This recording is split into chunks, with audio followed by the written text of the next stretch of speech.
Bonjour, bonsoir. Vous connaîtrez la vérité et la vérité vous affranchira. C'est comme ça qu'on dit toujours. Dans la vie au quotidien, pour tous ceux qui sont chrétiens, même les croyants certains, quand on dit quelque chose, ceux qui ont l'habitude de rechigner disent « Ah, c'est pas biblique ça ». Maintenant, quand on va prendre les choses qui sont dans la Bible, quand on va vous les dire, vous allez encore vous dire « Est-ce que c'est la vérité ?» Et pourtant, nous cherchons la vérité. Alors, mes chers amis, c'est le moment d'appeler ceux qui sont encore en train de... Je ne sais pas, peut-être qu'ils dorment encore, qui dorment déjà, ou qui dorment encore, selon le point où vous nous recevez. Dites, venez suivre.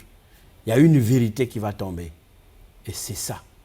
Puisque pour tous ceux qui sont chrétiens, et pour tous ceux qui sont, je ne sais pas comment il faut dire, quand ce n'est pas biblique, ce n'est pas la vérité. Mais nous allons voir si ce qui se passe, ce n'est pas biblique. Parce que moi, je suis sûr que c'est biblique et c'est la vérité. Je commence comme ça, tout simplement parce que dans mes recherches, dans mes fouilles, dans mes lectures, je me suis toujours posé une question. Dans la Bible, on dit que il y a un moment où l'homme noir est cité. C'est lorsqu'on parle de Simon de Cyrène. Parce que Cyrène, en ce temps-là, c'est Libye. Donc il venait de la Libye, de l'actuelle Libye, ce monsieur-là. Mais partout, on ne voit que les blancs, les blancs, les blancs, les blancs. Alors que, au départ, on dit que c'est les noirs qui occupaient l'espace du monde. Mais où sont passés ces noirs-là? Ou sinon, la vraie question c'est, qui est l'homme blanc dans la Bible? Parce que logiquement, ça devait être l'histoire des Noirs, ou sinon on a blanchi la Bible.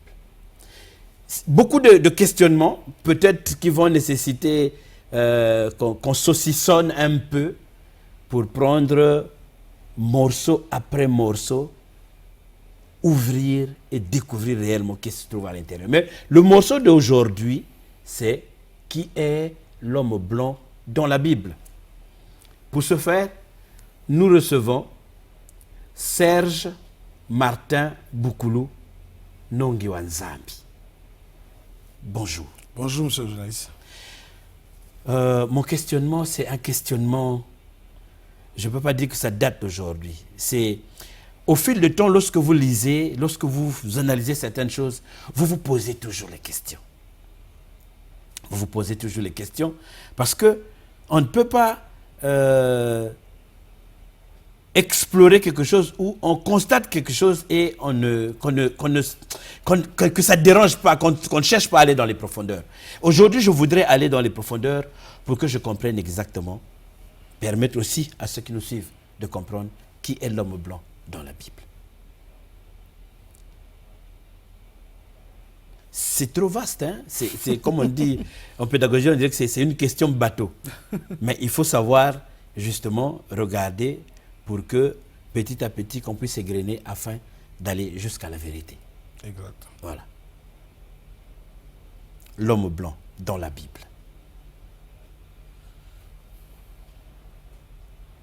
Je peux aller? Oui. Merci, monsieur le journaliste, pour votre question. Elle est tellement brillante que, en fait, ce n'est pas seulement vous, ce n'est pas seulement nous sur ce plateau qui se posons cette question. Cette question, en réalité, vacille dans les têtes des hommes depuis que la religion, la colonisation est arrivée en Afrique surtout. Parce que je me souviens, mon grand-père disait, nous, les Noirs, ont pris le blanc. Et le blanc prit Dieu. Alors, ça, c'est une assertion vraiment très discutable. Mais enfin, c'est ce que les gens disent. Parce que déjà, quand la religion arrive avec son église catholique, il nous emmène des documents où les anges sont blancs, Dieu est blanc, le Messie est blanc, et le diable est noir. Voilà, c'est même notre est né en 1965. On est là. Et Posomoïne Utawapi. Et Utawapi. En fait, c'est une question que beaucoup de gens se posaient, mais je pense que, je ne dirais pas que les gens n'avaient pas connaissance, mais les gens, le moment n'était pas encore arrivé. Comme j'avais dit sur l'émission passée, c'est un problème de temps. Il fallait que le temps arrive pour qu'on voie maintenant ce qu'on on regardait, mais on ne voyait pas. C'est écrit dans la Bible depuis la nuit des temps. En réalité, on va essayer un peu de blaguer avec le thème. Quand on dit qui est l'homme blanc de la Bible, l'homme blanc, en réalité, il fallait qu'on mette même ça entre guillemets.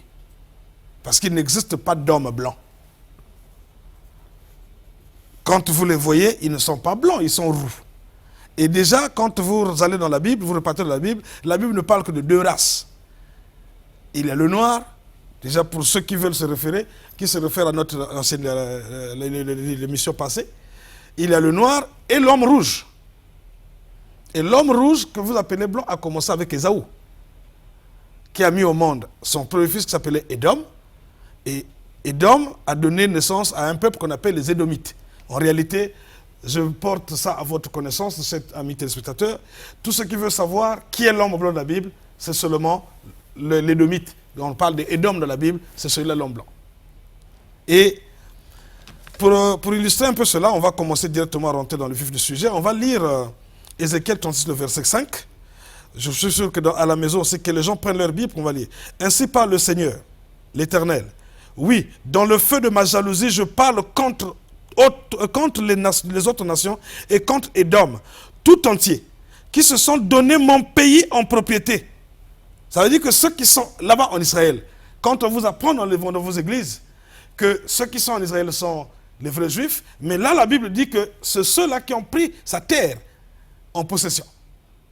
Ça veut dire que il y avait des gens qui vivaient là. Exactement. Et eux, ils ont pris. Ils ont ravi cette terre-là. En l'an 70, ils sont rentrés là-bas avec l'armée gréco-romaine. Ils ont chassé les propriétaires de cette terre qui sont allés se cacher en Afrique, qui sont les Bantous. On a déjà parlé de ça, donc on ne peut pas cacher. On va passer directement. Et ils ont occupé leur terre. Voilà pourquoi la Bible dit, ils se sont partagés ma terre sainte. Ma terre sainte est occupée par les oppresseurs de mon peuple. Qui? C'est Édom. Et on va continuer à lire.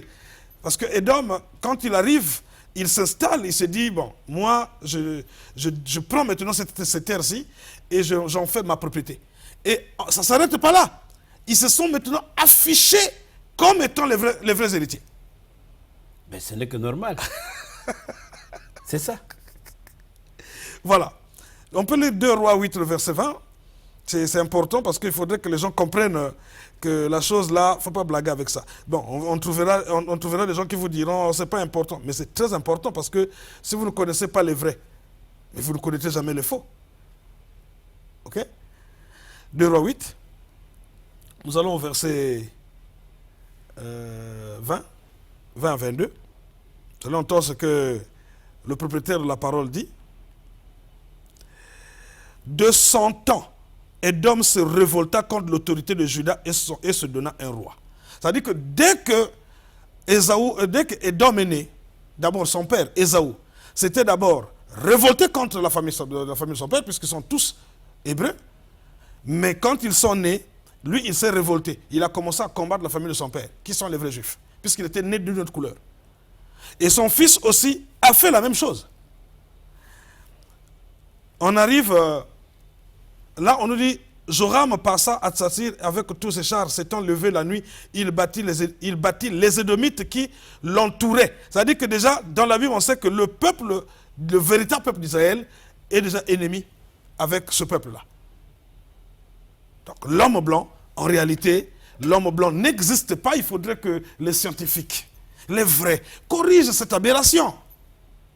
Non, on ne réfléchit plus comme si on était en 1960. Aujourd'hui, les choses ont évolué. On ne peut plus parler de 4 races, il n'y a que 2 races. C'est ça, c'est ce qu'on appelle même la discrimination.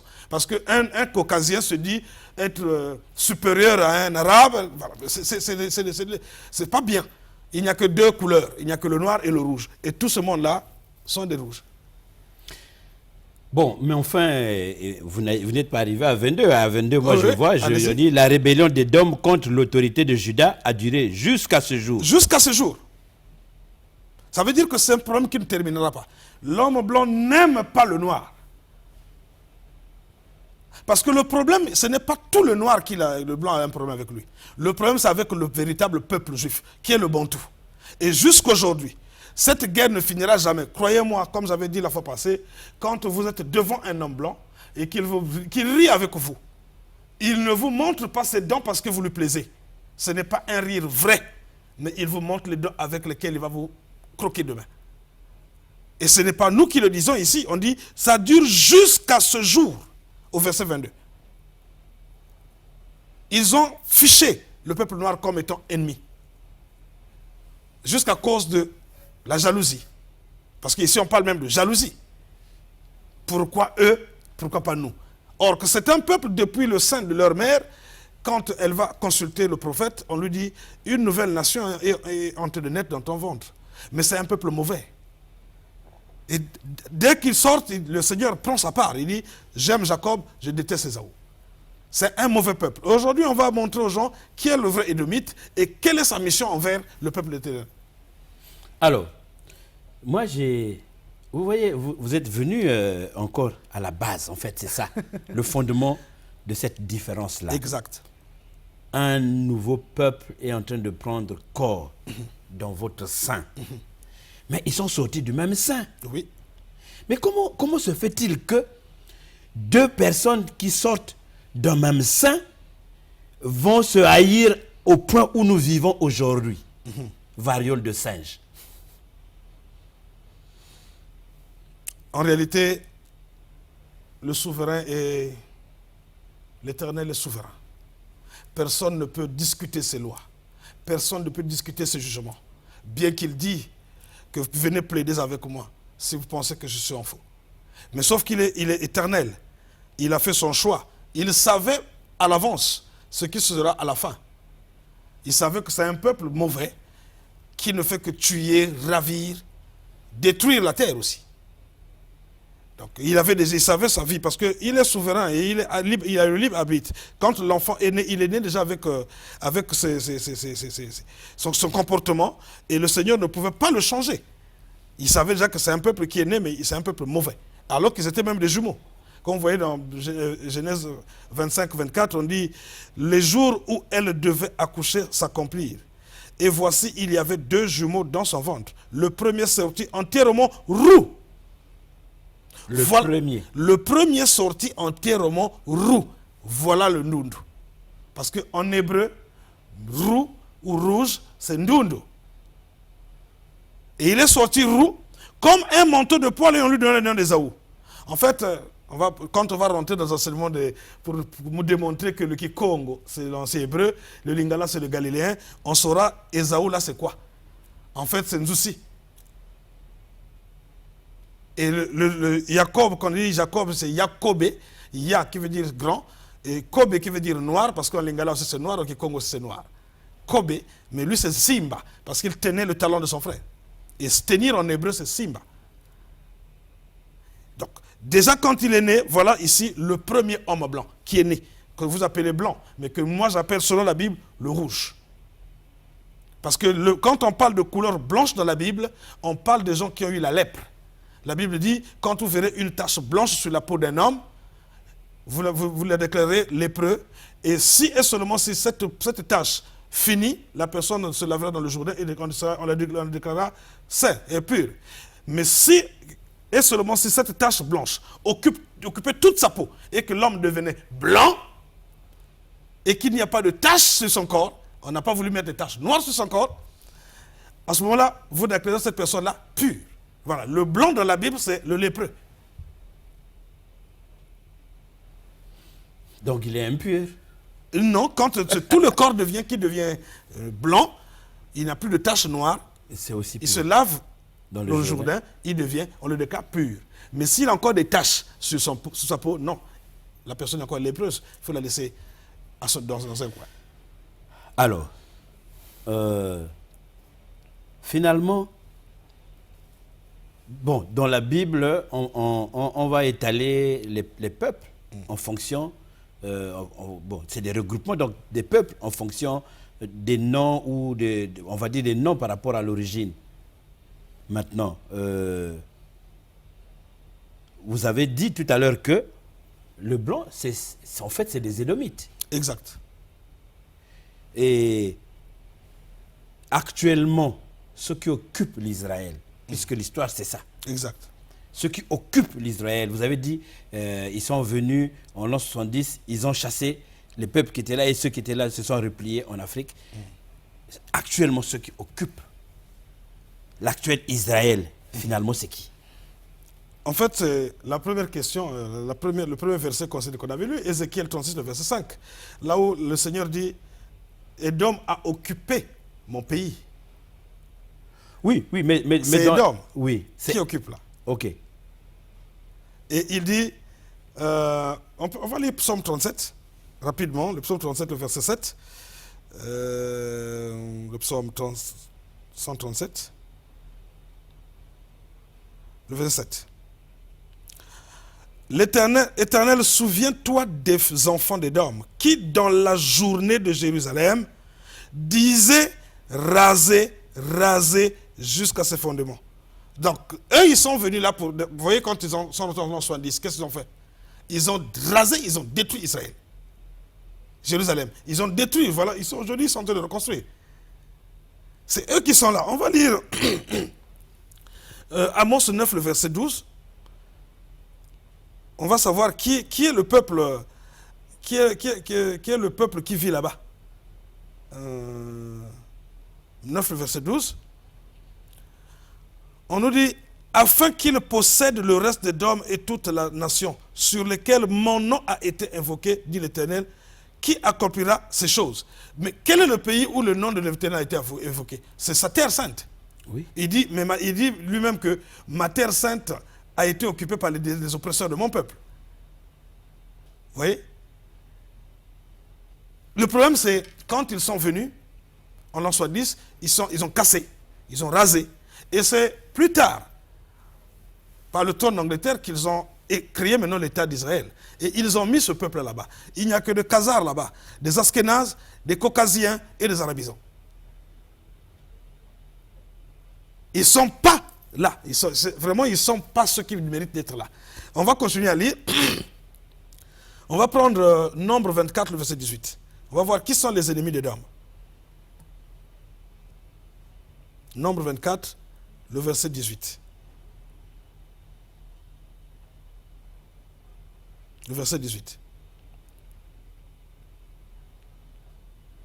Ils seront maîtres d'Édom. Ils seront maîtres de Séhir. Ses ennemis, Israël, manifeste ta force.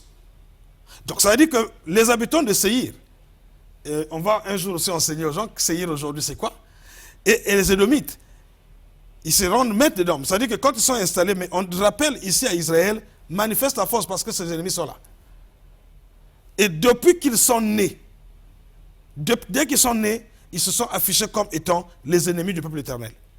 Depuis le ventre, puisque la bagarre a commencé dans le ventre. Et là, nous avons lu le verset ici, on dit, jusqu'à ce jour. Ça continue. On va encore reprendre Ézéchiel 25. Aujourd'hui, on va donner beaucoup de choses. Et le verset 20. C'est pour dire aux gens, quand j'avais dit aux gens, sortez de toutes vos religions, de toutes vos églises, les gens pensaient qu'on blaguait. Mais Amathia ne l'écouta pas. Car l'Éternel avait résolu de les livrer entre les mains de l'ennemi, parce qu'ils avaient recherché les dieux d'Édom. Mais aujourd'hui, les dieux d'Édom, on connaît le Dieu d'Israël.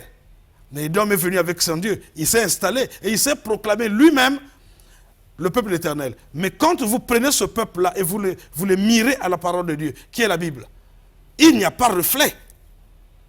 Parce que nous devons nous mirer dans la parole pour savoir si seulement si la chose est vraie. Mais quand vous les prenez, qu'on nous montre un seul verset où il y a un homme blanc ou un édomite de la Bible qui adorait Dieu de la Bible. Ça n'existe pas. Parce que la Bible dit pour qu'une chose, un témoignage soit une de vrai, il faudrait qu'il y ait au moins 2 ou 3 témoignages. Mais qu'on nous montre seulement un seul blanc, un seul édomite dans la Bible qui adorait le Dieu d'Israël. Parce que Édom ne fait pas partie des 12 tribus d'Israël. Or, la question était posée au Messie. Es-tu venu sauver le monde? Il a dit non, je n'ai été envoyé que pour les brebis perdues de la maison d'Israël. Donc les 12 familles. Édom n'est pas là. Et aujourd'hui, je trouve ça, je ne sais pas, je ne vais pas utiliser des mots pas bien ici, mais je trouve ça quand même abétissant C'est vraiment, la religion nous a bêtis. Qu'aujourd'hui, on nous fasse avaler des choses qui ne peuvent jamais être vérifiées dans la Bible. Je ne crois pas qu'un seul blanc, je ne crois pas qu'un seul rouge, je ne crois pas qu'un seul jaune, je ne crois pas que ces gens-là puissent avoir contact avec le Dieu de la Bible. Ça n'existe pas comme montre. Bon, les petits gens vont venir vous dire que non, la Bible dit que allez dans toutes les nations, faites de tous mes disciples, baptisez-les au nom du Père, du Fils et du Saint-Esprit. Oui. Non. Il faut aller dans toutes les nations et aller rechercher le peuple d'Israël qui est esclave, éparpillé dans toutes ces nations-là. Ce n'est pas les autres. Parce qu'il avait déjà dit, je n'ai été envoyé que pour les brebis de la mission d'Israël. Et dans l'Ancien Testament, on dit, sa mission, c'est venir ramener les cœurs de fils vers le Père. Or, le fils du Seigneur, c'est Israël. Alors, là, il faut donc, on va dire, oui, mais eux, ils occupent. Et ils font de l'espace leur espace. Exact. Et ils se disent que c'est eux les vrais héritiers. Ouais. Et ils font avaler aux autres la pilule pour que ça soit comme ça. Voilà. Il faut toujours croire, il ne faut pas poser la question. Non, non, non. Dès que vous questionnez, alors que ce non, soit les histoires de la Bible, il faut seulement croire, il ne faut pas poser la question. Bêtement. Donc on a bloqué en fait. Exactement, parce qu'ils ont peur de la vérité et ils savent la vérité. Je ne sais pas si le montage peut prendre ce livre-là que je vous avais envoyé, je ne sais pas si vous l'avez. Oui, mais on n'a pas prévu voilà. Ça. Voilà, donc, déjà, aujourd'hui, il y a des vérités qu'eux-mêmes, soi-disant juifs, sortent. Shlomo Sand a écrit « J'ai cessé d'être juif ». Et dans son livre, il dit « Dès que je suis la vérité que nous ne sommes pas juifs, je ne suis qu'un caucasien, j'ai arrêté, je ne peux pas usurper l'identité d'un autre peuple. » Il a dit « Il a cessé d'être juif ». Il a écrit au Saint-Livre, voici comment ce peuple a été créé. Oui, ça j'ai vu aussi. Voilà. Et nous avons même des vidéos où ceux qui sont en Israël vous disent clairement, il y a dans ce vidéo-là, où ils disent, nous ne sommes pas les vrais propriétaires de ces terres, que les vrais, les Noirs, reviennent prendre leurs terres. Mais ce n'est pas tous les Noirs, c'est seulement le Bantou. Ça aussi, quand on dit ça, les autres Noirs, ça leur fait mal, mais c'est la vérité. Écoutez le psaume 83. On commence à partir du verset 1. Ô Éternel, ne reste pas dans le silence, ne te tais pas, et ne te repose pas, ô Éternel, car voici tes ennemis s'agitent. Mais quel est ce peuple-là? Monsieur le journaliste, vous pouvez aller dans une église, pendant 40 ans, personne ne vous a déjà prêché que l'Éternel des armées, le créateur de toutes choses, a des ennemis. On vous parle seulement du diable, qui est l'adversaire. Mais on ne vous parle pas des peuples, des hommes qui sont des ennemis de l'Éternel. On vous dit, tes ennemis s'agitent, et ceux qui te haïssent se lèvent la tête. Ils forment contre ton peuple des projets pleins de ruses. Le Seigneur n'a qu'un seul peuple. On ne peut pas changer ça. Paul a dit, la parole de l'Éternel, c'est sa loi. Et il délibère contre ceux que tu protèges. Il ne protège que son peuple. Exactement. Venez, disent-ils, exterminons-les du milieu des nations et qu'on ne se souvienne plus du nom d'Israël. Voilà. Or, la Bible dit qu'il a donné son nom à son peuple. Et l'Édomite sait pourquoi le type là donne son nom seulement à ces gens-là. Pourquoi pas à nous? Mais c'est son choix, il est souverain. Et ils disent, le premier ennemi, quand vous venez au verset 6, les tentes d'Édom. Alors, voilà pourquoi je dis, toutes les créations de ces hommes que vous appelez blancs ne peuvent jamais être vérifiées dans la Bible et ça ne peut pas nous vous emmener au ciel. Quittez les religions, quittez les églises. C'est un peuple mauvais qui n'est sur terre ici que pour vous faire la guerre. Et on a lu ici, jusqu'aujourd'hui, il nous mène la guerre. Et le deuxième ennemi, c'est Ismaël. L'église musulmane, l'islam. Ils sont là les deuxième ennemis. Alors dire ça, ce n'est pas manquer de respect à qui que ce soit. On veut rétablir la vérité parce qu'il nous appelait peuple de vérité. Nous sommes là pour rétablir la vérité. Il avait promis qu'un messager viendra pour faire la guerre à Édom. Il faudra qu'on le fasse la guerre parce qu'on ne respecte que celui qui est fort. Ça paraît... Non, c'est très hallucinant pour...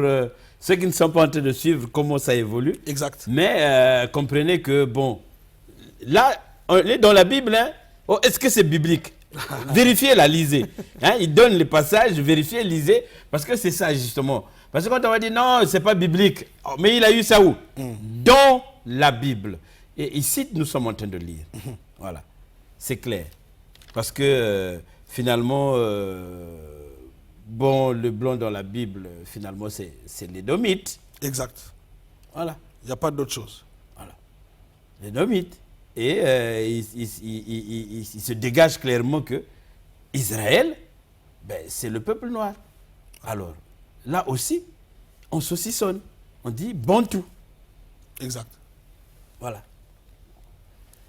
C'est ça ce qui est compliqué. C'est ça. Et pourquoi donc il y a eu beaucoup de noirs au lieu que ce soit des noirs qui sont que Bantou partout, puisque c'est le peuple de Dieu. En réalité, le problème, c'est comme on a dit. Quand la bagarre il y avait dans le ventre entre Ésaü et Jacob, mais qui est sorti avant? C'est Ésaü. C'est que on ne peut pas dire qu'il a gagné la bataille là-bas, mais ils sont géants, ils sont forts et tout. Il est sorti. Et on va lire pourquoi aujourd'hui l'homme blanc, que vous appelez blanc, pourquoi l'édomite d'aujourd'hui a pris plus d'ampleur que nous, les Bantous. En réalité, quand Jacob est béni par son père, qui mourait, et quand Ésaü arrive, il n'y avait plus de bénédiction pour lui, parce qu'il ne voulait bénir qu'un seul enfant. Et c'est l'aîné qu'il allait bénir. Mais puisque, depuis l'histoire nous raconte qu'il a mangé du roux, il a demandé à son frère de lui donner la nourriture rouge, oui, qu'il avait mangé, il a vendu son droit d'aînesse, et le petit frère, il y a même des pasteurs qui prêchent qu'il a volé. Non, c'était ça la prédestinée. Parce que Dieu a créé l'homme à son image, à sa ressemblance, et Jacob était noir, l'autre était rouge. Ce n'est pas la même chose. Ça ne pouvait que aller à celui qui le ressemble. Parce qu'aucun chien ne met bas une vache. Chaque espèce ne produit que selon son espèce. Donc, puisque l'espèce du père, c'était Jacob, voilà pourquoi il a pris cette bénédiction. Et depuis lors, qu'est-ce qui s'est passé? Il y a la jalousie a commencé. De plus belle encore. Et son père lui bénit en lui disant quoi? Tu vas être un conquérant. Tu vas gagner tout au bout de l'épée.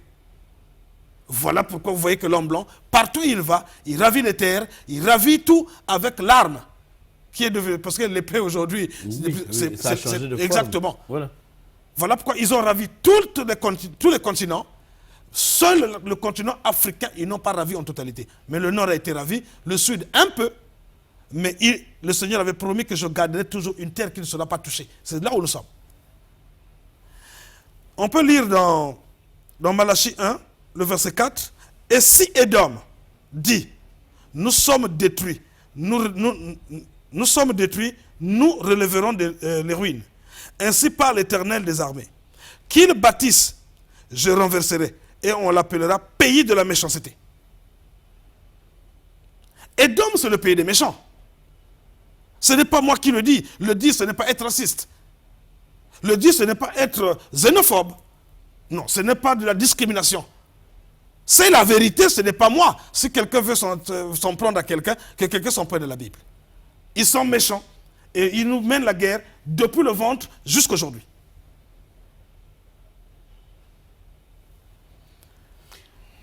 Depuis le ventre jusqu'aujourd'hui, ils nous mènent la guerre. Moi, à un certain moment, je me dis, bon, c'est établi. Ça veut dire qu'il n'y a pas de possibilité de faire que l'on se comprenne et que ça soit bon frère.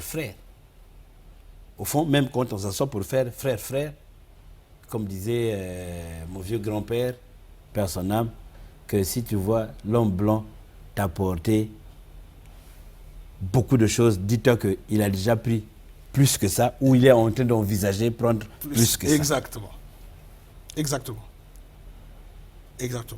Mais ils ne régneront pas toujours.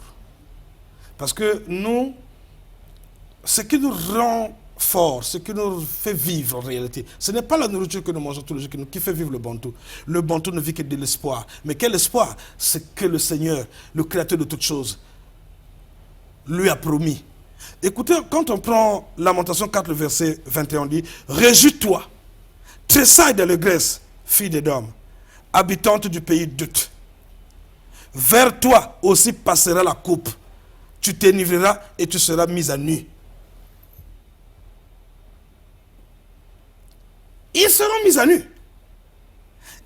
On a juste d'attendre le temps du temps. Quand le temps arrivera, ils vont recevoir la monnaie de leurs pièces. Parce que le Seigneur a dit clairement que c'est un peuple qu'il a voué pour l'extermination, car c'est un peuple mauvais. Mais aujourd'hui, surtout en Afrique, je parle ici de l'Afrique centrale et chez les Bantous, nous adulons, nous adorons, je vais même dire nous déifions le blanc. Quel que soit ce que tu as appris, quel que soit ce que tu es, quelle que soit la connaissance que tu as, tu peux déverser ça. On ne t'écoutera pas, on attend que l'homme blanc vienne te dire. Mais l'homme blanc, c'est le chasseur. Est-ce qu'un chasseur peut-il écrire l'histoire du lion correctement? Non, mais attends. Il va tirer le trait de son côté. L'histoire, mais justement, le lion ne sera pas vainqueur tant que l'histoire sera écrite par le chasseur. Exactement. Voilà. Jamais. C'est ça, justement. Vous voyez? Donc, jusqu'aujourd'hui, je ne sais pas, même, je ne sais pas qu'est-ce que les gens cherchent, comme vous avez dit au commencement, comme vous avez su le dire au commencement. Est-ce que les gens cherchent la vérité? Monsieur le journaliste, il y a des moments où je me questionne. Est-ce que nos mamans, nos soeurs, nos papas, qui vont dans les églises, cherchent-ils la vérité ou se cachent-ils de quelque chose? Ou peut-être qu'ils attendent d'entendre ce qu'ils veulent entendre qui va faire plaisir. Écoutez, dans les années 80, le pape Jean-Paul II arrive à Kinshasa. Pendant son meeting, il déclare une chose. Vous êtes les vrais juifs de la Bible. Il l'a dit. On peut retrouver la vidéo sur YouTube. Maintenant, je ne sais pas si c'est des pasteuses, mais bon, ou bien des pastis. Les pasteurs, soi-disant spirituels. Non, il a parlé spirituellement. Attends, il y a quoi de spirituel là? Quelqu'un vous a dit, c'est vous les vrais juifs de la Bible. Bon, on va encore chercher quelle spiritualité là. Même si c'est spirituel. Même si c'est spirituel, mais il a dit la vérité. C'est pas la spiritualité qui commence. C'est pas possible. Le spirituel? Je ne sais pas ce que l'homme cherche. Est-ce qu'il cherche la vérité ou le mensonge? Je ne comprends plus. Ézéchiel 32, le verset 29, on va lire ça.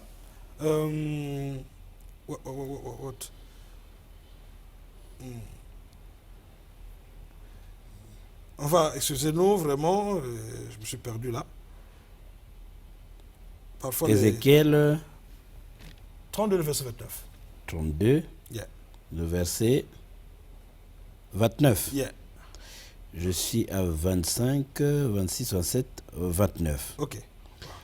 Là sont Édom, ses rois et tous ses princes, qui malgré leur vaillance ont été placés avec ceux qui sont morts par l'épée. Ils sont couchés avec les incirconcis, avec ceux qui descendent dans la fosse. Voilà. C'est ça la promesse des dames. Ils vont mourir. Ils n'ont pas de grâce. Vraiment, monsieur le journaliste, je ne sais pas, à moins que les gens soient endoctrinés, ou bien, je ne sais pas, je ne vais pas utiliser les vilains mots.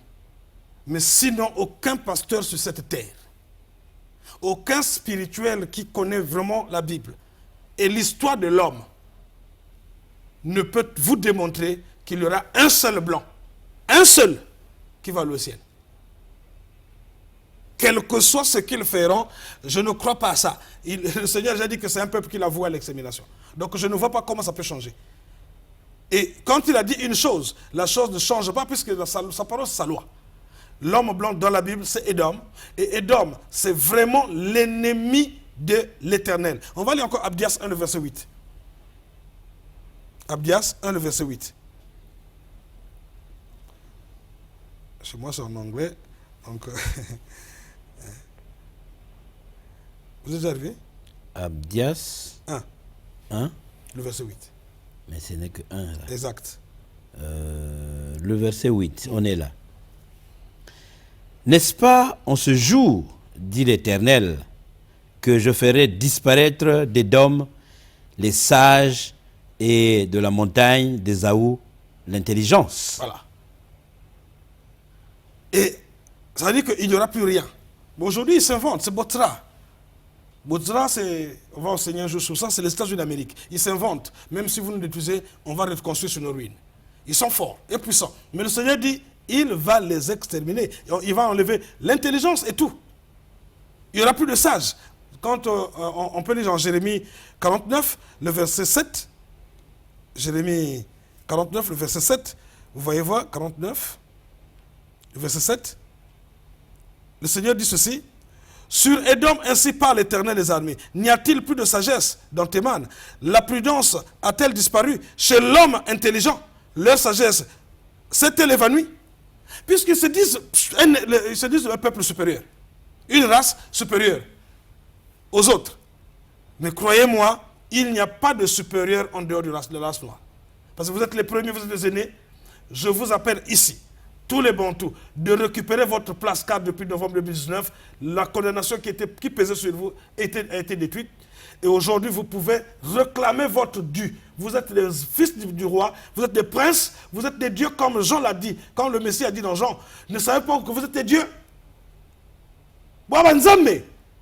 Vous êtes devenus faibles parce qu'on est venu vous apprendre une parole qui est différente de celle que vous devez savoir. L'homme blanc, quand il arrive ici, il vient pour vous détourner de la vérité. Il ne vient pas pour vous enseigner. Il ne vous enseignera pas. Voilà pourquoi il vous a dit que le blanc est le peuple de Dieu, et le noir est le diable. Souvenez-vous de la recommandation du roi de Belge. Le roi de Belge a dit à ses missionnaires, je ne vous envoie pas au Congo pour les apprendre de Dieu. Parce qu'ils le connaissent déjà. Peut-être mieux que vous. Voilà. Il l'appelle Nzambiampungu. Mais allez leur dire qu'il est difficile pour un homme riche d'entrer au ciel. Afin qu'il se détourne les richesses et que vous les pillez. Voilà le rôle. Et vous suivez ces gens-là. C'est un complexe punissable. Moi je bénis, je ne parle pas de tout ce qu'il était, mais je mets entre guillemets, je bénis l'ancien président Mobutu. Je déclare qu'il était un prophète. Il avait vu ce qui viendra demain avant que le monde entier ne voie. Quand il a parlé de l'authenticité. Porter les noms que nous portons aujourd'hui, mais c'est même se détacher de votre histoire et de votre origine. L'homme blanc ne vous a apporté rien de bien. Quand il vous donne la main gauche, il récupère la main droite. Quand il vous donne la main droite, il récupère par la main gauche. Il est venu, tout ce que nous recevons de lui, ce n'est que par intérêt. Sans ça, il ne peut pas. Il est écrit dans la Bible que c'est un peuple mauvais, ce n'est pas moi. Nous l'avons lu ici. On va continuer, on va prendre le verset 17, là où nous étions toujours. Le verset 17. On dit, Édom sera un objet de désolation. Tous ceux qui passeront près de lui seront dans l'étonnement et siffleront sur toutes ses plaies. C'est-à-dire qu'ils vont recevoir une chicotte plus que celle qu'elle nous a infligée. J'ai des vidéos de chercheurs à Londres. Il y a un ami là qui a dit, nous vous avons fait de mal. We are Edomites. Nous sommes des Édomites, mais vraiment, quand vous allez récupérer votre place, ne nous faites pas du mal comme nous vous avons fait. Il y en a que les gens fouillent sur YouTube. Ne restez pas assis sur vos lauriers. Fouillez. Aujourd'hui, il y a des gens qui sortent, bien qu'ils sont ennemis, mais ce n'est pas nous qui nous avons appelés ennemis, c'est l'Éternel lui-même. Donc, ça ne regarde que lui. Nous allons au verset 20. C'est pourquoi écoutez la résolution que l'Éternel a prise contre Édom et les desseins qu'il a conçus contre les habitants de Théman. Certainement, on les traînera comme de faibles brebis. Certainement, on ravagera leur demeure. Il dit certainement. C'est-à-dire que ça ne ratera pas. Et au verset 22, c'est là où j'aime beaucoup. Voici comme l'aigle. Ah, ça aussi c'est important. Aujourd'hui, nous avons des églises où les gens se proclament des aigles. Mais est-ce qu'un aigle, l'aigle, c'est un bon oiseau devant la face éternelle? On enseignera sur ça un jour. Il s'avance, il vole. Il étend ses ailes sur Botra. Botra, c'est toujours leur force. C'est pourquoi ils ont ce symbole-là. Exactement. Vous voyez que les États-Unis d'Amérique a quel symbole? Ce n'est pas l'aigle, oui. Mais ici on parle. Voici, comme l'aigle, il s'avance. C'est nous qui ne connaissions pas la vérité. Mais ils savent que ce sont des aiglons. Et le cœur des héros d'Édom est en ce jour comme le cœur d'une femme en travail. Ils vont souffrir, bien-aimés. Et pour élucider tout ça clairement, on peut lire Ésaïe 34, le verset 5. Il faudrait qu'on donne beaucoup d'éléments aux gens pour qu'il n'y ait pas beaucoup de gens qui boudent. Le verset 5, il dit « Mon épée s'est enivrée dans les cieux. Voici, elle va descendre sur Édom, sur le peuple que j'ai voué à l'extermination pour le châtier. Et ils seront châtiés. » Et aussi, il se dit, l'épée de l'Éternel est pleine de sang, couverte de graisse, du sang des agneaux et des boucs, de la graisse des reins, des béliers. Car il y a des victimes de l'Éternel à Botsra. Botsra, c'est le pays de l'aigle. C'est la force des dames. Les USA. Il y a des pleurs à Botsra.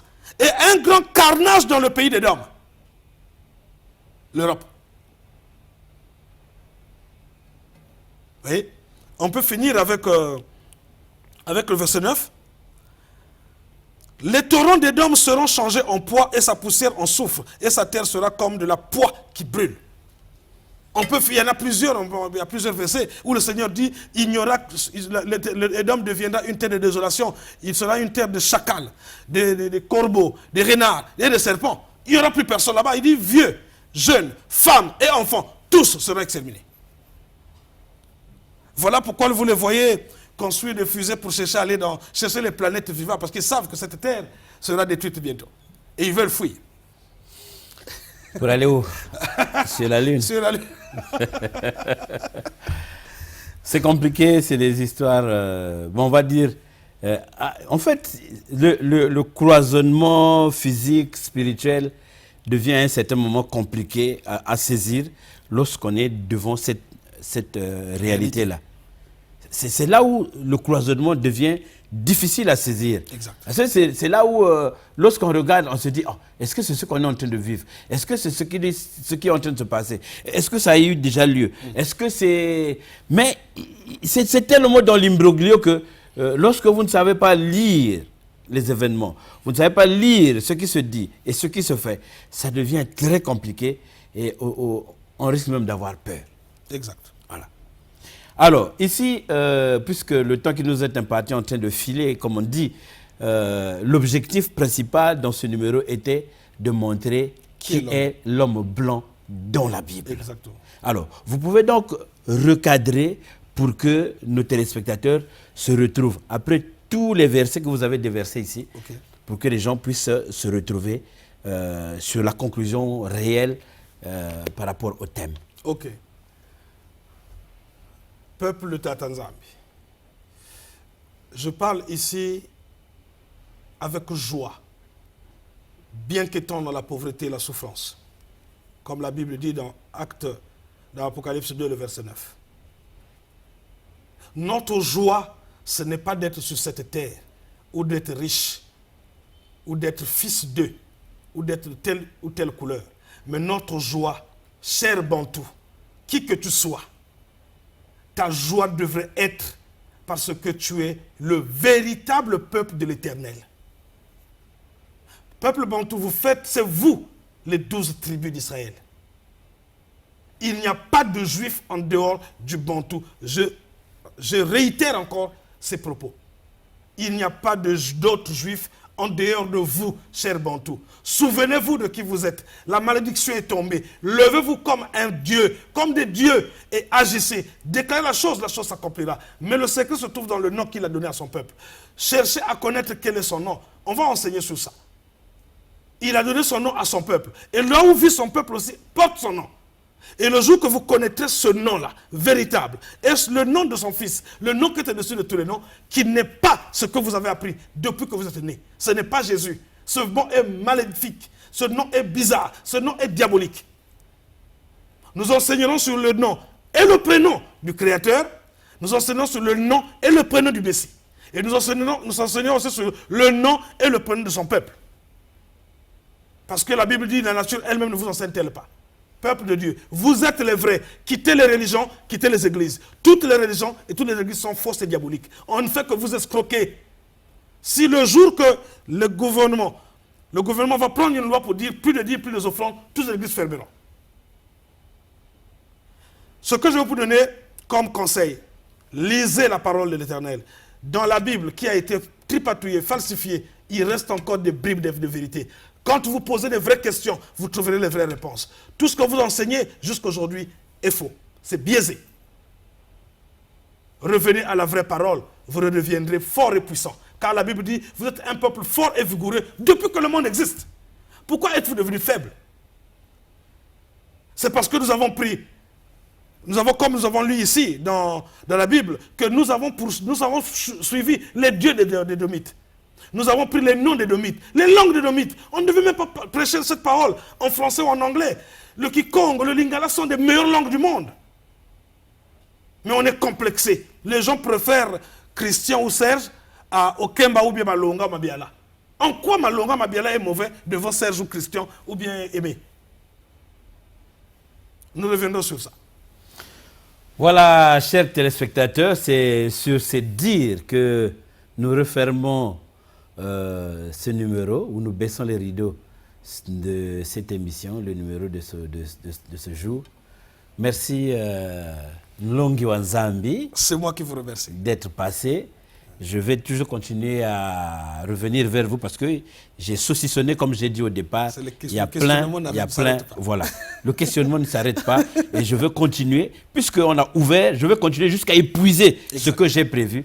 Je vous ferai toujours revenir jusqu'à épuisement. Je vous en prie. Merci à Patrice Luzolo. Il n'y a pas tout, c'est comme ça qu'on l'appelle, c'est affectueusement comme ça. Merci à Jaurès Sekomon qui a tenu les caméras. Bien sûr qu'à côté de lui, il y avait celui-là qui a détecté les choses bien avant. Je tais le nom. Sinon, on va découvrir que c'est un prophète. Alors, merci aussi à tous ceux qui ont fait que ce numéro soit produit, tourné et bien sûr diffusé. Je remercie les téléspectateurs que vous êtes parce que vous nous attendez toujours. On se retrouve à la prochaine occasion. Au revoir.